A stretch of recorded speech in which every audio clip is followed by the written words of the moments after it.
No, I'm coming to educate somebody today. Huh? Yeah, I'm coming to educate you. And I promise you, The pants go with them? I don't know. I can teach you more in 10 minutes than any other debater can Well, teach you. speaking of schools, Jenny. You got your Raptors coming on. Yeah, I guess see. what? Speaking of schools, let me again congratulate the goodness. Vanderbilt baseball team for winning the SEC again and the SEC tournament again, and for being seeded second nationally in the NCAA tournament that is about to commence with UCLA right up the street from us, seeded first overall. What is going on with my school? Can you believe it? It's the best school in America, and Belichick took a Vanderbilt cornerback in the second round. And guess what? A Vanderbilt basketball player is going to go fourth overall in the NBA draft, Darius Garland. So what is going on? We got football, basketball, baseball factories along with the best education. How can you compete with this? I can't. I just want to know one thing. Did you guys win an SEC basketball game? No, we did not. Okay. But now we got Jerry Stackhouse. How about Jerry Stackhouse, right? Oh, you see, you keep on wearing these new outfits trying to compete with me. I noticed that. I think it's the other way around. That's a brand new one. How do you know? Because I know. Boy, you fixate on my clothing. Yeah. Ernestine doing a very good job. Way to go, Ernestine. We have a lot to get to on today's show. Has Lonzo played his last game as a Laker? And will the NFL punish Ezekiel Elliott? We will get to the latest, but we are going to start with Steph Curry. He is a big favorite to win Finals MVP. Steph is averaging about 27 points per game in the playoffs, but he's been on fire in the last 5 games without Kevin Durant averaging nearly 36 a game. Steph has won 3 titles and 2 regular season MVPs, but he has never been named Finals MVP. So, Shannon, how important is a Finals MVP to Steph's legacy? I believe it will be the final missing piece, Skip, to this. This is the cherry on the top. This is icing on the cake, whatever analogy you want to use. This would be the final piece for him.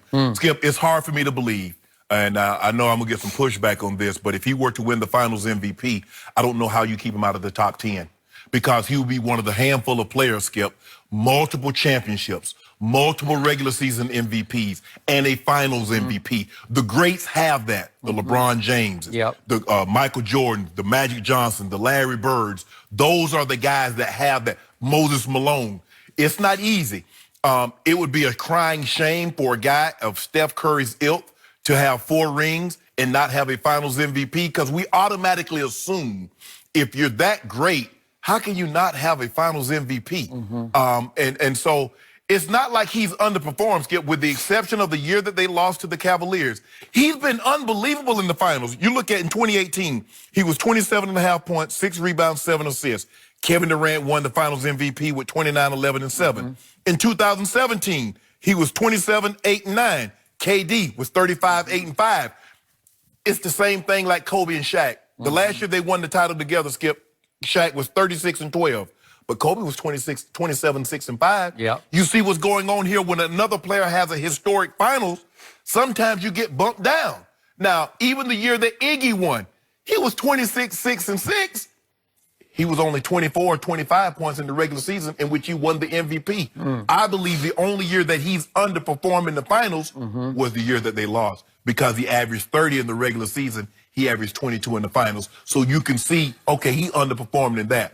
But, Skip, if he were to win a Finals MVP, that would be 4 titles, 2 regular season MVPs. Skip, there's only a handful of players that can say, I got multiple regular season MVPs. I got multiple rings. I'm a Finals MVP. You start getting up there with the Shaqs. You start getting up there with the Duncans, the Jordans, the LeBrons, the Birds, the Magic. He gets another one. He's Finals MVP. I don't know how you keep him out of the top 10. So you just called it the icing on Steph's cake if he wins this Finals MVP. Yes. I'm going to call it the cake. Really? I don't think there's enough cake there. Wow. Again, love Steph, loved him before his draft, said I'd take him over Blake Griffin. Everybody said I was crazy, and he has proven me right there. But he has not enough proven me right in the postseason.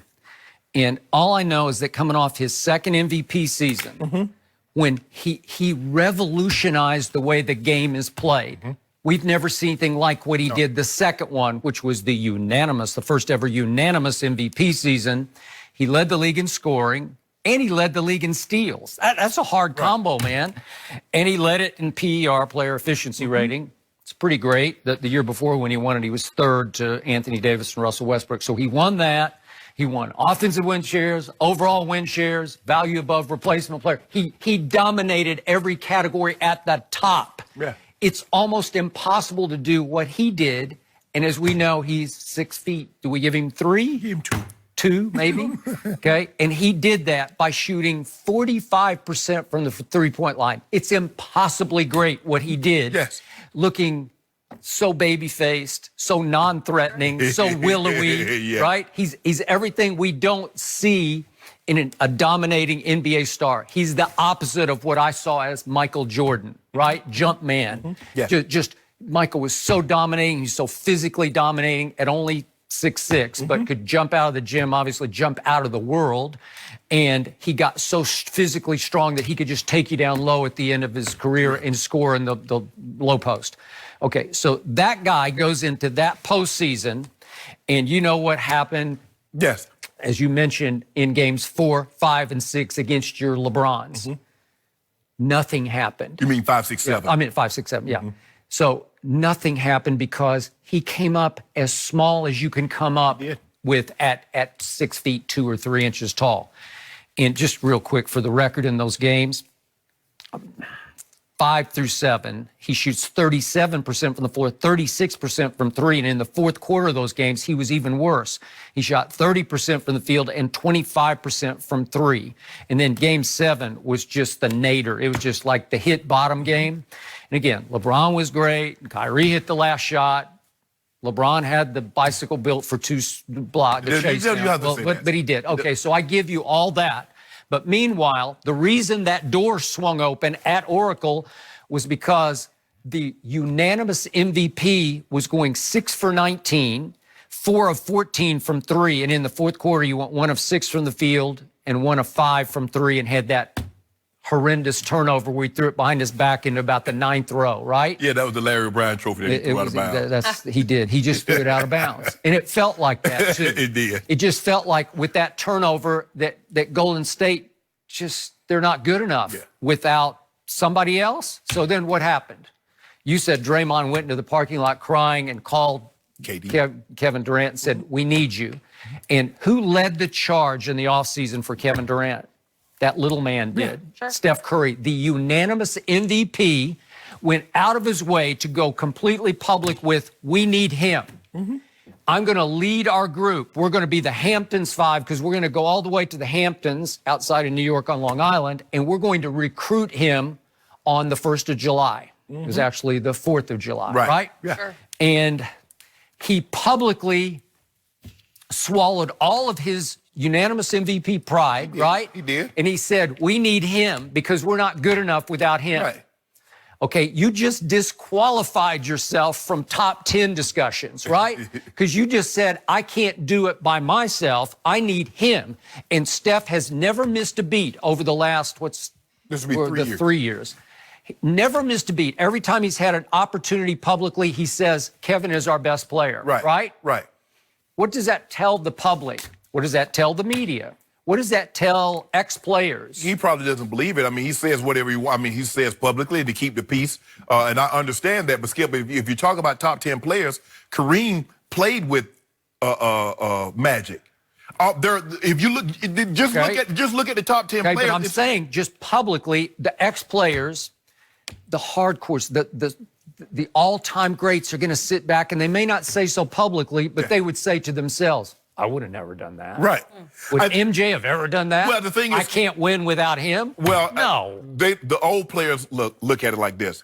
Yeah, we might have played together, but the teams put us together. They don't look at it like, well, you're still playing. How it came to be is unimportant. These young guys saying, we're not waiting till we get past our prime. If we want to go play with player X, we're going to do it, whether you like it or whether Michael would have done it, Larry or Magic.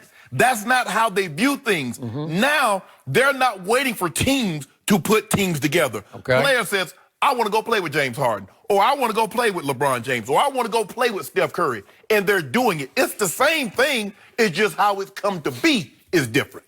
Okay, but all I know about Steph right here, right now is he's the greatest shooter we've ever seen. Yeah. Okay, we got that. Yes. But can you do it when it matters most? Because I'm here to look, I love Steph Curry, but I got to be objective about it. Every stat across the board, from regular season to post, is down in the post. Every stat across the board: field goal percentage, 3-point, PER, turnovers, win shares. You can do them all. They're all a little off. They're not a lot off, but they're all a little bit down. What does that tell you? That whatever, maybe he's not made of quite the right stuff, which brings us back to right now. He has the greatest opportunity at age 31 of his career. Right. So he's starting to he's in the middle of his career, right? Yeah. Okay.